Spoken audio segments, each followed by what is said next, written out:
Nathan from LJ Hooker. Thought it would be a great opportunity to sit down with the owners of the office here, John and Dahlia Rakiki. So they're due to celebrate 40 years in business as LJ Hooker. So celebrating that on Friday night. Yes, big reunion party. So I thought it might be a great chance to sit down and get their insights about real estate and about their business. So I might just start off with Dahlia. How did you get into real estate? When I started real estate, it was a long, long time ago. Yeah. I started because I needed a career to take care of the kids. Yeah. And to me, real estate seemed to be the only thing that I could do by appointments, and well, that's how I started. And fit in with their family life as well. That's right. Yeah. What about yourself, John? How did you get into real estate? Where did it all begin? Yeah, it began in North Perth. I had a small business and then decided to sell it. It was a car detailing. I was in the bank. I worked in a bank and then I went to car detailing because I thought the bank's got no future. Yeah. And then I sold the car detailing business. That was making good money, believe it or not, at that time. Yeah. And then I decided I've always had a passion for real estate. When I was a kid, there was a guy in the street walking around collecting rents from rentals. You know, I remember he had this leather bag, and I thought one day I want to do that. You know, and honestly, I really wanted to do that. Yeah, they did. They went around collecting cash for rentals. Well, we were in Dad owned our house, but he used to walk around the streets. I used to see him. So yeah, I always had a passion for real estate. So then in North Perth in 1979, I started with Frank Jackson Real Estate, then went to Bob Urquhart Real Estate. Very good. And Dahlia, what was it like when you first started? Obviously completely different now. Well, let's put it this way, there was no mobile phones, no technology. Yeah. It was strictly by meeting people. I got to really love real estate because it was very people orientated, and I always loved people. Yeah. So I had a passion to make money, as everybody does those days. It was very hard to get a job that made you good money. I mean, but in saying that, the passion drove me more and more.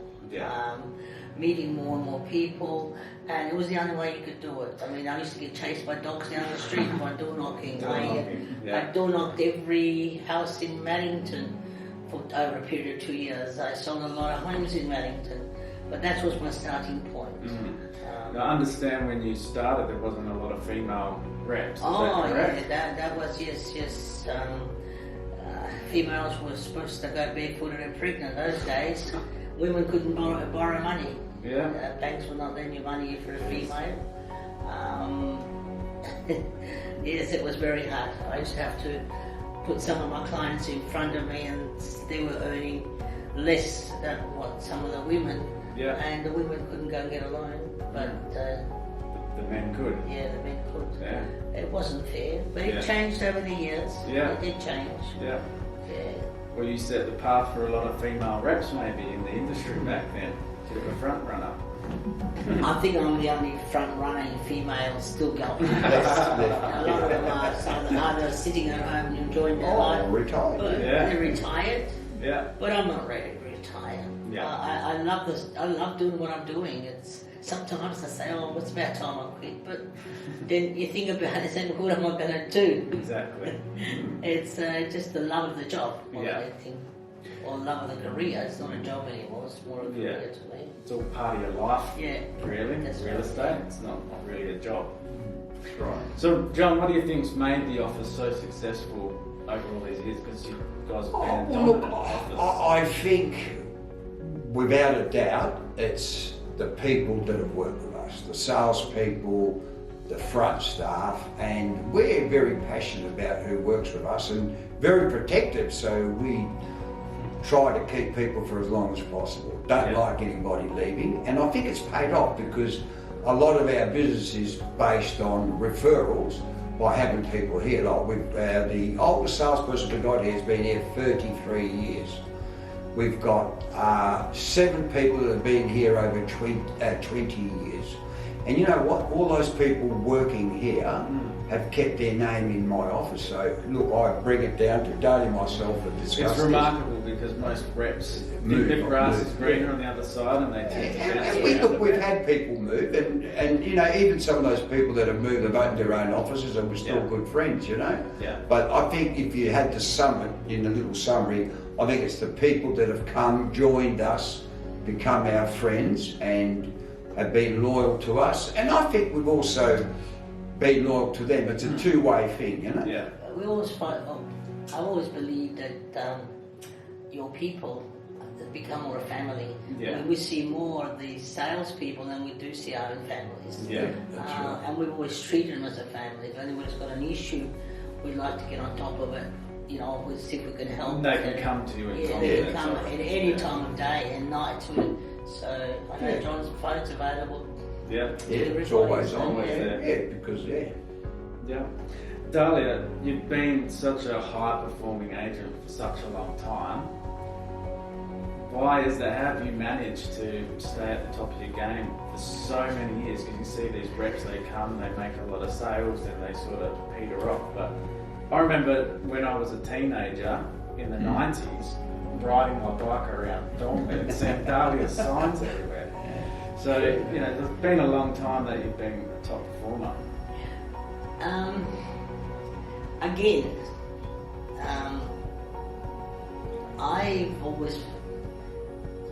I have a passion for doing what I'm doing. Yeah. And I've always been a great believer, do what you do, what you can while you're here. Because otherwise, once you're gone, there's nothing left. So I just one of these people that I have to do what I can, do the best I can. Make the most of it. Yeah. Yeah. But I think she enjoys it. That's the I real mean, we all question. have ups and downs Yeah. in any business or any industry or any job, but I just don't know what I would do without doing it. It's just natural. It's not a job anymore. It's having creating friends and I've got so many friends that I wish I could spend more time with them. And I've created them from the real estate, from the business. business. Yeah. So John, what do you like most about real estate? Is it the people? Is it Yeah, no, it is about the people, but I'm passionate about properties. If I go overseas, I remember being in San Francisco and I went to home opens because I love property. You know, supposed to be on holiday. No, I just love property. I remember buying my first. You go to home opens and you go to churches. Yeah. And that was his. Yeah. No, I remember my first home I bought at 18 with Dad because I couldn't go on my own. But I've always wanted to like properties. I look at properties all the time. I think I've walked many cities in the world looking at real estate. Yeah, so I think it's really it's the best job in the world. I think. Yeah, I think you can see that you got that passion for it. Yeah. But there is some down. You've got to be available, and we make ourselves available. Yeah. Most people think that the job should only be 9 to 5. I've never had a 9 to 5 job, nor has Dahlia. Yeah. So this for us is normal. Yeah. Just like yourself. Yeah. I think. Yeah. And with a young family. Yeah. You know what I'm referring to. You've got to make yourself available.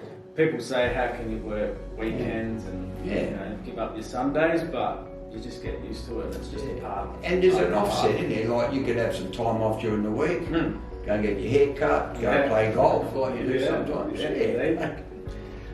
is a career that you can make time management with it. You can make appointments, and your appointments not just with work. It's also you can make appointments with your family. I call it appointments because if you don't put an appointment down that you're going to do this with one of the kids or your husband or whatever, it doesn't get done. So everything has an appointment. You might getting up in the morning is an appointment. It's just doing the things at home. Well, I've got to do this now, then I'll go there. It's all by appointment. Yeah. So there's no excuse that you can't make an appointment.